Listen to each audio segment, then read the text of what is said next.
Causo número 1. A noiva da Serra do Mar. Ubatuba, São Paulo. Quem enviou esse relato foi o Zé Ambrósio, 84 anos, ele mora em Ubatuba. Ex-motorista de caminhão que transportava banana do Vale do Ribeira, hoje vive numa casinha de madeira nos Altos da Serra, onde o mato encobre o passado e a lembrança ainda cheira a óleo diesel e maresia. Nos anos 60, quando a estrada da serra ainda era só barro e perigo, Zé Ambrósio fazia a rota da banana. Uma curva mal feita e o caminhão tombava no abismo. Ele conhecia cada palmo da serra e o medo que vinha com ela.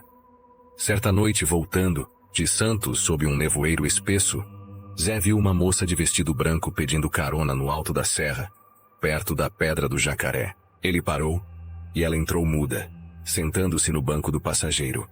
No caminho ela sussurrou: "Fui deixada no altar. Me joguei no penhasco em 1928. Desde então, procuro meu noivo infiel."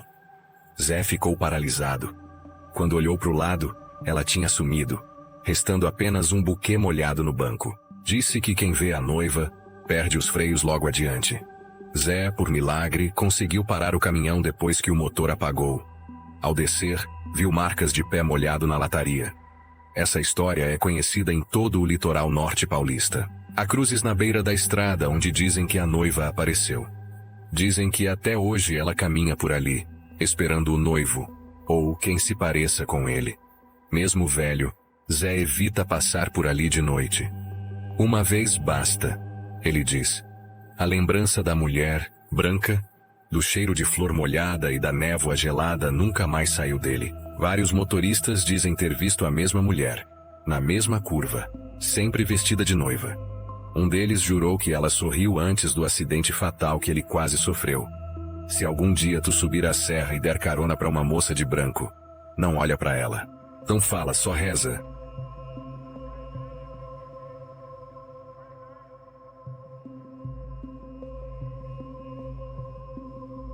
Causo número 2. A lenda da serpente encantada, São Luís, Maranhão. Costureira aposentada, mora no centro histórico de São Luís, numa casa de azulejos portugueses. Costura panos de prato ouvindo rádio AM e lembrando dos causos antigos, do tempo dos escravos e encantados. Dizem que debaixo de São Luís há uma cidade de ouro. E nessa cidade vive uma serpente mágica, tão grande que dá a volta na ilha toda. A serpente dorme embaixo da Igreja do Carmo. Seu corpo é de escamas douradas, e seus olhos brilham como brasas. Ela só acorda de tempos em tempos, quando o povo esquece de rezar ou desrespeita a terra. Odete conta que sua avó viu uma jovem ser escolhida para virar guardiã da serpente. A moça desapareceu num dia de missa. Entrou na igreja e nunca mais saiu. Depois disso, um tremor sacudiu os azulejos da cidade. Uns monges antigos diziam que quando a cabeça da serpente se juntar com o rabo, São Luís afundará no mar. Por isso, todo terremoto leve é sinal de que a serpente se mexeu. No tempo do Império, faziam oferendas em segredo para manter a serpente dormindo. Pão de mel, leite e ervas eram deixados no altar, escondidos. Dona Odete jura que em 1984, durante uma forte chuva, sentiu a terra tremer e ouviu um sibilar vindo do chão. Um azulejo caiu da parede da sala. Um aviso? Os mais antigos dizem: não cava fundo no centro. Lá embaixo não é terra, é lenda. Pedreiros já encontraram túneis e estruturas estranhas sob igrejas. Enquanto tiver gente acendendo vela e cantando ladainha, ela dorme. O dia que esquecerem, São Luís vira água. Assim termina a fala da velha costureira.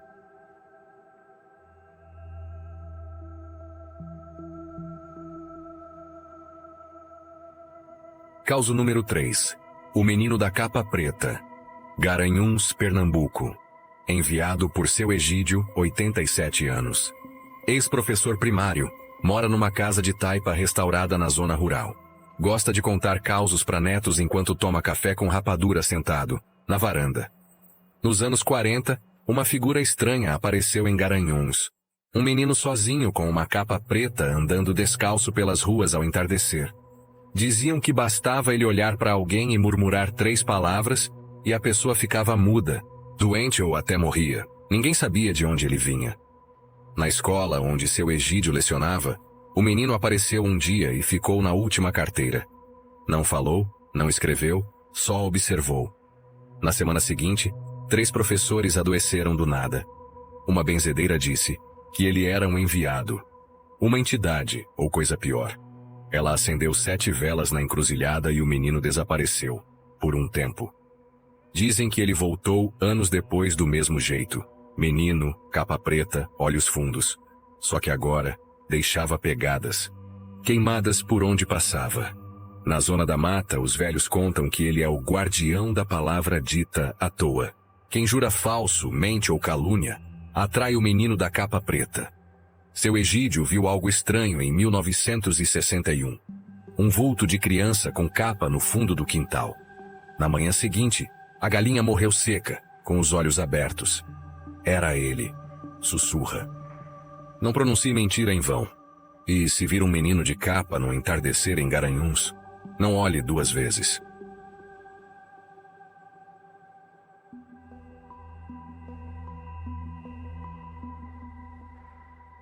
Causo número 4. O mistério da Lagoa Feia.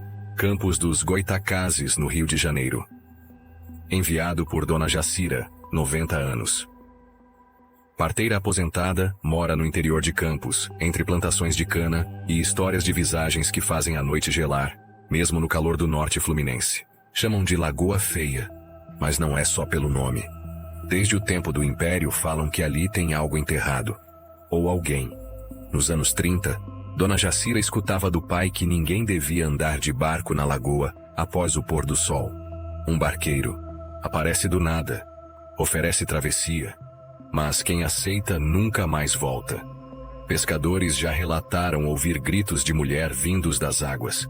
Outros viram luzes acesas debaixo da lagoa, como se fosse uma cidade submersa. Em 1949, houve uma noite em que a lua desapareceu do céu e a lagoa borbulhou como se estivesse fervendo. Jacira viu de longe a água brilhar e um cheiro de enxofre invadir o ar. Ela perdeu um primo ali, afogado sem explicação. Corpo nunca apareceu. Uma semana depois, Jacira sonhou com ele. A lagoa tem boca, ele dizia. A lagoa é dita como porta para outro mundo. Alguns chamam de olho do diabo. Os antigos jogavam farofa e cachaça na beirada para apaziguar a entidade. Numa noite de parto, Jacira viu uma mulher molhada entrar em sua casa. Você salvou meu filho, hoje salvo você. E sumiu. Um vendaval destelhou o telhado logo depois. Se a água borbulhar sem vento, fuja. E nunca aceite carona de barco depois da Ave Maria.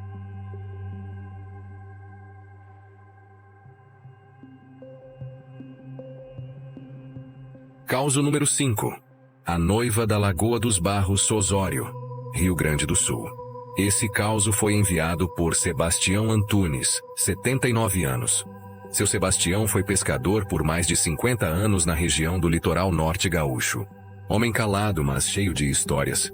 Hoje vive numa casinha de madeira às margens da Lagoa do Marcelino, onde gosta de observar a natureza e lembrar do tempo em que a água era mais viva que gente. Quando era moço, Sebastião costumava pescar e nadar na Lagoa dos Barros com os amigos. A água era escura, gelada, e tinha um silêncio que incomodava. Os mais velhos já alertavam que ali tinha coisa, mas os jovens riam. Segundo os antigos, uma moça vestida de noiva morreu afogada ali depois de ser abandonada no altar. Diziam que ela foi vista vagando pela beira da lagoa chorando, vestida de branco com o véu cobrindo o rosto. Era uma história repetida em voz baixa em tom de reza. Numa noite de lua cheia, Sebastião e outro rapaz foram até a lagoa para tentar ver a tal noiva, e viram uma figura de branco parada sobre a água como se flutuasse. Não tinha som, só o barulho do vento. O outro rapaz desmaiou na hora. Desde aquele dia, Sebastião nunca mais entrou naquela água. Diz que sentiu um arrepio que não era de frio.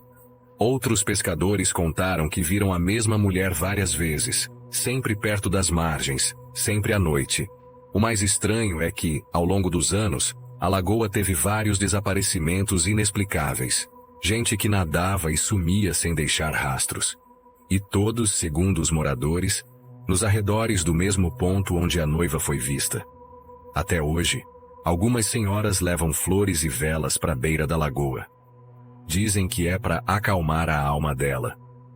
E os pescadores antigos se benzem antes de lançar as redes. Seu Sebastião diz que não precisa provar nada. Quem viu, viu, e quem não viu, que não duvide muito. A noiva ainda aparece de vez em quando, especialmente nos dias de névoa espessa e água parada. A última vez que alguém relatou ter visto a noiva foi em 2017. Um caminhoneiro disse que quase atropelou uma mulher de branco na beira da estrada, perto da Lagoa dos Barros.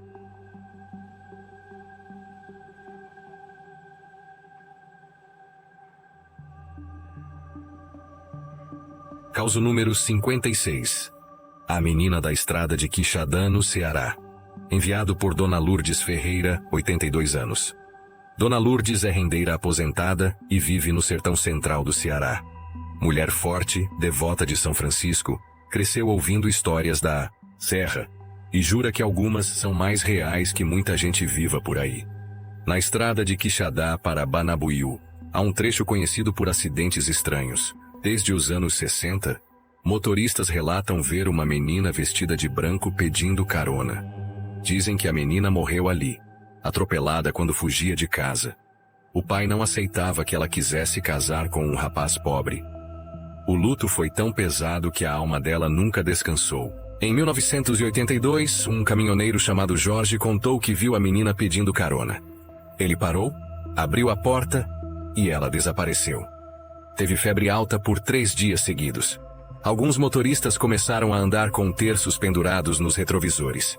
Dizem que a imagem da menina só aparece para quem está desprotegido. Um padre da região, em 1991, foi até o local com outros fiéis tentar abençoar a estrada. Disse que sentiu uma presença forte, mas que a alma da menina não queria ir embora.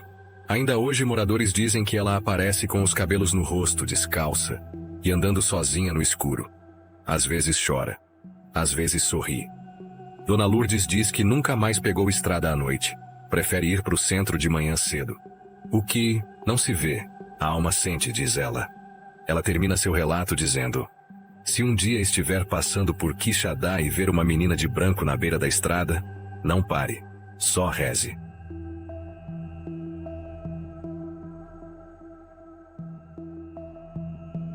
Causo número 7. A cidade submersa de Petrolândia, Pernambuco. Esse causo foi enviado por seu Anacleto Damasceno, 85 anos. Seu Anacleto foi agricultor e depois pescador. Viu a antiga cidade de Petrolândia ser engolida pelas águas do Rio São Francisco na década de 1980. Quando a barragem foi construída, diz que o povo saiu, mas as almas ficaram. Petrolândia foi realocada nos anos 80. Casas, igrejas e escolas foram abandonadas para dar lugar à represa. Moradores partiram chorando. Quando a água baixa, a torre da antiga igreja matriz emerge das águas. Muita gente sente um arrepio só de olhar. Pescadores relatam ouvir vozes e cantos vindos debaixo da água. Às vezes sinos, outras vezes choros. Um jovem mergulhador que explorava as ruínas submersas em 1994 desapareceu. Nunca foi encontrado. Dizem que a cidade não queria mais ser incomodada. Muitos dos mais velhos dizem sonhar com suas casas antigas. Em sonhos tudo está intacto. Quando acordam, sentem cheiro de terra molhada. Em 2003, um padre novo ouviu um sino tocar às 3 da manhã. Morava perto da nova igreja. Quando saiu, viu a água completamente imóvel. Mas o som continuava. Viajantes que vão até a igreja submersa, às vezes dizem ver vultos no fundo da água, como sombras andando entre escombros. Seu Anacleto diz que a cidade não foi afogada, foi sepultada. E como todo túmulo, merece respeito.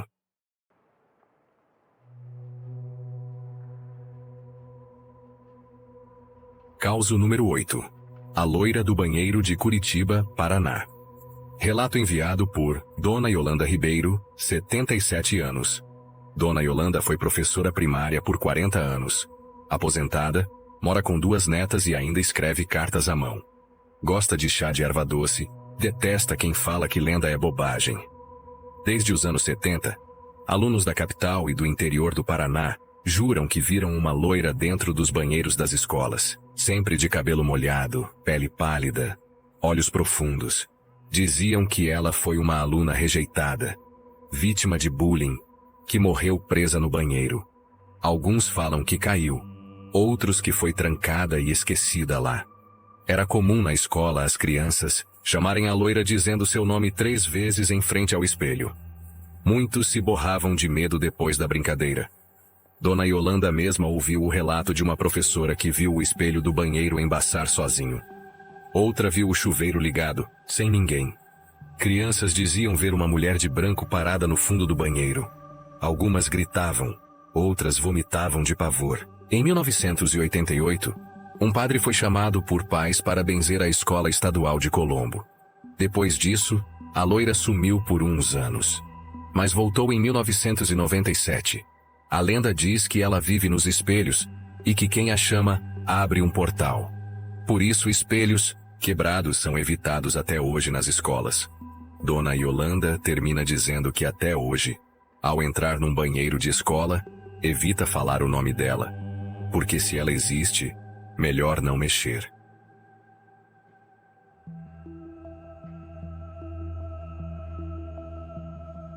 Agora, meus filhos, preparem-se para o último e mais assustador causo do dia.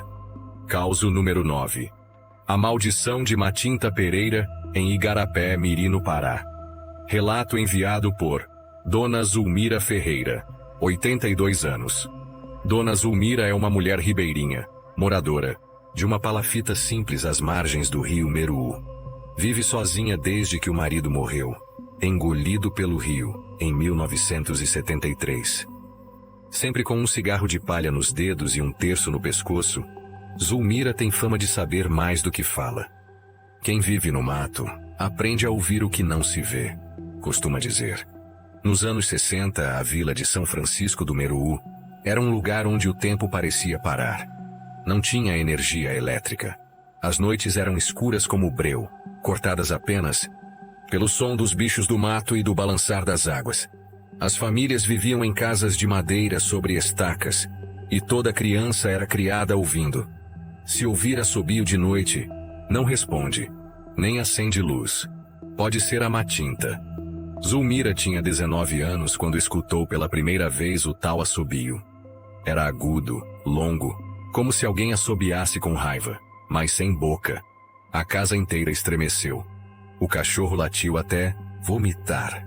O pai dela, um caboclo valente, acendeu o candeeiro e saiu com a espingarda. Mas só encontrou o terreiro cheio de pegadas de um pé só. Um único pé descalço afundado na lama. No dia seguinte, uma velha apareceu na beira do trapiche. Pedia tabaco em troca de silêncio. Se me der fumo eu vou embora quietinha, dizia com a voz fina. Um vizinho chamado Osmar zombou da mulher e a enxotou. 3 noites depois, Osmar acordou com a língua enrolada no pescoço, os olhos virados e as unhas pretas como carvão. Morreu babando espuma. Zulmira começou a sonhar todas as noites com a mesma coisa. Uma mulher de cabelos longos, desgrenhados, sentada em cima do telhado, olhando para dentro do quarto. No sonho, ela sussurrava: "Tu vai me servir, ou vai murchar." Igual folha de bananeira. Na quaresma de 1968, um cheiro de vela queimada tomou conta da casa de Zulmira. Não importava o que ela lavasse ou queimasse de erva. O fedor voltava. Urubus começaram a pousar no telhado, mesmo sem ter defunto por perto. Os vizinhos passaram a evitar a casa. As galinhas morriam sem ferida. As panelas batiam sozinhas, no varal. E toda noite, o assobio voltava mais perto. Numa noite sem luar, Zulmira acordou com a garganta seca. Sentada à beira da rede, viu a velha da beira do rio dentro do quarto, segurando um cigarro aceso. Ela disse apenas: "O fumo tu não me deu. Agora vai carregar meu fardo." Naquela madrugada, Zulmira perdeu o fôlego, a fala e a visão por 3 dias. Quando acordou, os pés estavam inchados, e no espelho do quarto, onde não havia vidro, apareceu riscado a carvão. Agora tu é Matinta. Desde então, ninguém mais ouviu Zulmira assobiar ou rir. Ela vive sozinha. Ninguém ousa negar nada que ela peça. Nas noites sem lua, ainda se ouve um assobio cortando o vento, e dizem que é ela que sai voando por cima dos telhados, com os pés secos e o coração encharcado de dor. Zulmira termina o relato dizendo: se um dia você ouvir um assobio que vem de lugar nenhum, não responde, nem reza, nem olha para trás, porque a Matinta não esquece, e ela escolhe quem vai carregar a maldição no lugar dela.